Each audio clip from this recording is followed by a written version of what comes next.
السلام علیکم ورحمۃ اللہ وبرکاتہ۔ ماں باپ کو نظر رحمت سے دیکھنا مقبول حج کے برابر ہے۔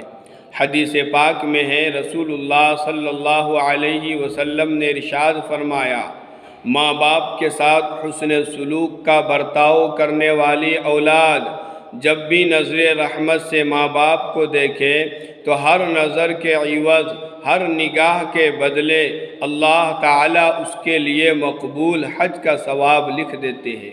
صحابہ کرام رضی اللہ تعالیٰ عنہم اجمعین نے عرض کیا، یا رسول اللہ، اگر 100 مرتبہ دیکھے تو 100 مرتبہ نظر کرے تو یہی بات ہے؟ رسول اللہ صلی اللہ علیہ وسلم نے ارشاد فرمایا، ہاں، اللہ بہت بڑا ہے، جو کسی کو دینا چاہے دے سکتا ہے، اسے کوئی روکنے والا نہیں ہے، اور وہ بہت زیادہ پاک ہے، اس کی طرف نقصان اور کمی کی نسبت کرنا درست نہیں ہے۔ اس لیے میرے بھائیوں، جس کا ماں باپ ابھی زندہ ہے، موجود ہے، ماں باپ کے ساتھ حسن سلوک کرے، نیک معاملہ کرے اور نظر رحمت سے دیکھے اور مقبول حج کا ثواب حاصل کر لے۔